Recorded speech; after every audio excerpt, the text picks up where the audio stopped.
বাসায় কি কেউ আছেন? কে? নমস্কার, এটা কি উজ্জ্বল রায়ের বাসা? না দিদি, আমরা তো মুসলিম। এটা আব্দুর রহমানের বাড়ি। আপনারা ভুল জায়গায় চলে আসছেন। ও আচ্ছা, ঠিক আছে। বৌদি, আমরা মনে হয় ভুল জায়গায় চলে আসছি, চলো অন্য কোথাও যাই। হ্যাঁ, ঠিক বলছো। আচ্ছা চলো। বৌদি শোনো না, আমার না গলাটা শুকিয়ে গেছে, একটু জল খাইলে ভালো হইতো। ও আচ্ছা, বলছিলাম কি দিদি, যদি কিছু মনে না করেন আমাদের একটু জল খাওয়াবেন? আচ্ছা ঠিক আছে, আপনারা এসে ভিতরে বসেন, আমি আপনাদেরকে পানি দিচ্ছি। আপনাকে অসংখ্য ধন্যবাদ। দি ভাই চলো। আচ্ছা ঠিক আছে দিদি, আপনারা বসেন, আমি আপনাদের জন্য কিছু নাস্তা নিয়ে আসছি। আচ্ছা ঠিক আছে দিদি। আচ্ছা বৌদি, দাদাকে কোথাও খুঁজে পাবো না? সেই ইন্ডিয়া থেকে বাংলাদেশে আসলাম, এত দিন ধরে খুঁজছি, কোথাও কোনো খোঁজ খবর নেই। আমার মনে হয় না তাকে আর খুঁজে পাবো। তুমি এত হতাশ হচ্ছ কেন? হাল ছেড়ে দিলে হবে না, মনের শক্তি রাখতে হবে। আস্তাগফিরুল্লাহ, আস্তাগফিরুল্লাহ, আস্তাগফিরুল্লাহ। এই দাঁড়াও, কে আসছে? কার সঙ্গে কথা বলছো তুমি? আর বলো না, দুজন হিন্দু মহিলা এসছে, বলতেছে পানি খাবে, তো আমি ওদেরকে সামনের রুমে বসিয়ে এসছি। তুমি একটা কাজ করো, তুমি গিয়ে ওদের সাথে গল্প করো, আমি পানি নিয়ে আসতেছি। আচ্ছা ঠিক আছে, তুমি যাও তাহলে, আমি গিয়ে দেখছি। বৌদি, দাদা, দাদা! এই তোমরা এখানে কেন? আর আমার ঠিকানা কিভাবে পেলে? দা ভাই তুই এখানে? জানিস দা ভাই, তোকে কত না জায়গায় খুঁজেছি, কত দিন ধরে তোকে খুঁজছি। এখানেও তোকে খুঁজতেই এসেছিলাম, কিন্তু আমরা জানতাম না তুই এখানে। কিন্তু তুই এখানে কি করছিস? হ্যাঁ, দি ভাই তো ঠিক কথাই বলছে। তুমি এখানে কি করছো? তাছাড়া তুমি হিন্দু থেকে মুসলিমের পোশাক আশাক পরে দাঁড়িয়ে আছো কেন? মুসলিম বেশে মানে? আমি একজন মুসলিম এখন বর্তমানে। আর তোমরা আমার ঠিকানা কই থেকে পাইছো? সেই ইন্ডিয়া থেকে বাংলাদেশে চলে আসছো? দেখো, ভিতরে আমার ওয়াইফ আছে, আমার ছেলে আছে, তারা যেন কোনো মতে জানতে না পারে যে তুমি আমার ওয়াইফ আর তুই আমার বোন। আমি এখন মুসলিম। অতীতে আমার সাথে কি হয়েছে না হয়েছে এগুলো আমি মনে করতে চাই না। এগুলা মনে করে এখন আমি আমার এই সাজানো গোছানো সংসারটাকে নষ্ট করতে চাই না। যেই পথ দিয়ে এসেছিস সেই পথ দিয়ে চলে যা। আমরা 2টা বছর তোমাকে পাগলের মতো খুঁজেছি, কিন্তু তোমাকে আমি কোথাও খুঁজে পাইনি। নিজের দেশ ছেড়ে, নিজের পরিচয় আত্মগোপন করে ইন্ডিয়া থেকে বাংলাদেশে এসে তুমি সুখে শান্তিতে সংসার বেঁধেছো, আর আমি মানুষটা তোমার আশায় পথ চেয়ে থাকি এখনো, যে তুমি একদিন না একদিন ফিরে আসবে। কিন্তু আমার সব আশা বৃথা, আমার সব স্বপ্ন তুমি এভাবে ভেঙে দিতে পারলে। যে মানুষটার জন্য দিনের পর দিন রাতের পর রাত কষ্ট করে গেছি, এক বুক আশা নিয়ে থাকতাম আমি, কিন্তু সেটা সব মিথ্যে ছিল। কেন করলে এমনটা বলো?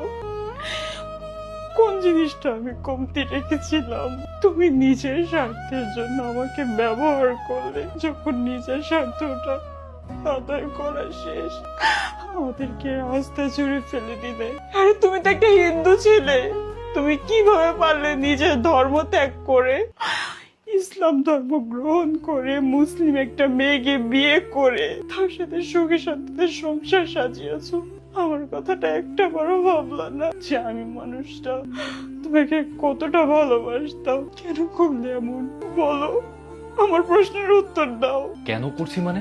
আর কেন করছি সেটা তুমি খুব ভালোভাবেই জানো। তুমি আমার কোনো চাহিদা পূরণ করতে পারো না, আমি যা চাই তুমি আমাকে কিছু দিতে পারো না। তোমার সাথে আমি সংসার করে কি করব? আর বাংলাদেশে যে আমি আসছি এটার পিছনে তো কোনো কারণ আছে, তাই না? ইন্ডিয়াতে আমার নামে তোমার বাবা মামলা করেছে, সেই মামলার জন্য আমি এই বাংলাদেশে আসছি। বাংলাদেশে এসে আমি মুসলিম হয়েছি আর ইসলাম ধর্মের একটা মেয়েকে বিয়ে করে এখানে আমি সংসার পেতে। এখানকার কেউ যেন জানতে না পারে যে তুমি আমার ওয়াইফ। যেই পথ দিয়ে আসছো সেই পথ দিয়ে চলে যাও। তোমার টাকা নেই, কিছু নেই, তুমি আমার চাহিদা পূরণ করতে পারো না। তোমার সাথে আমি সংসার করে কি লাভ?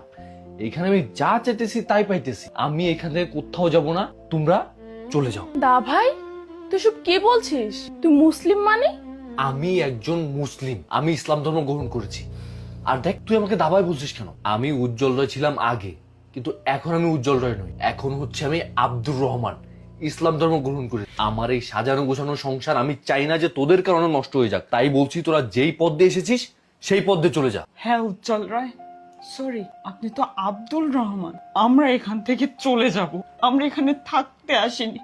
আমি তো আমার উজ্জ্বলকে খুঁজতে আসছিলাম, যে মানুষটাকে আমি ভালোবাসতাম, আমি বিশ্বাস করতাম, এক বুক আশা নিয়ে থেকেছিলাম। সেই মানুষটাকে আমি খুঁজতে এসেছি, কিন্তু আপনি তো আমার উজ্জ্বল না, আর আমি আপনার সাজানো গোছানো সংসারটা কখনোই নষ্ট করব না। কারণ যে মানুষটা কিনা নিজের স্বার্থের জন্য নিজের পরিবার, নিজের প্রিয় মানুষকে ব্যবহার করতে পারে, সেই স্বার্থপর মানুষ আমার জীবনে না আসুক। আমি উপরওয়ালার কাছে দোয়া করি আপনার মতো কোনো হাজবেন্ড যেন কোনো মেয়ের না হয়, তাহলে সেই মেয়েটার জীবনটাই নষ্ট হয়ে যাবে। সব তো নিজের সুখের জন্য করেছো, যে সুখের জন্য তুমি তোমার প্রিয় মানুষকে ছেড়ে দিয়েছো। উপরওয়ালার কাছে দোয়া করে সেই সুখ তোমার জীবনে দ্বিগুণ হয়ে নেমে আসুক, তবে সেই সুখ উপভোগ করার জন্য কোনো মানুষ যেন তোমার পাশে না থাকে। আমরা চলে যাচ্ছি, তুমি তোমার ওয়াইফ, তোমার সন্তান নিয়ে সুখে শান্তিতে সংসার করো, আর কখনো আসবো না।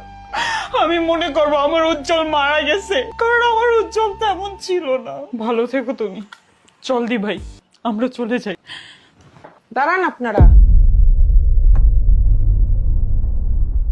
গেলে তো সে যাবে যে এতদিন ধরে আমার সাথে এবং আপনাদের সাথে অন্যায়। আরে দেখো আমেনা, তুমি যেমনটা ভাবছো এরকম কিছু না। ওনারা তো হিন্দু লোক, তুমি ওনাদের কথা কেন শুনতেছো? বের করে দাও বাসা থেকে। চুপ, একদম চুপ, আর একটাও কথা বলবি না। তুই কি ভেবেছিস আমি কিচ্ছু শুনিনি?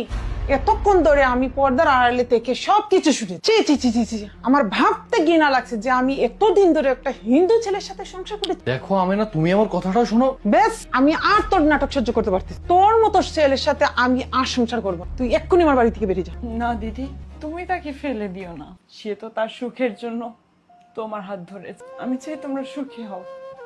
আমরা চলে যাচ্ছি। চল দি ভাই। আরে তুই এখনো দাঁড়িয়ে আছিস কেন?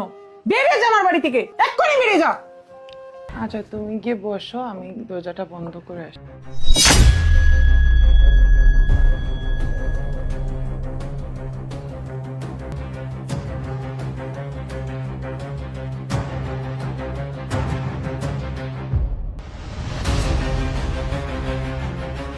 থাক তুই এখানে বাধা অবস্থায়। আজকে তোর জামাইয়ের সাথে আমি বাসর করব।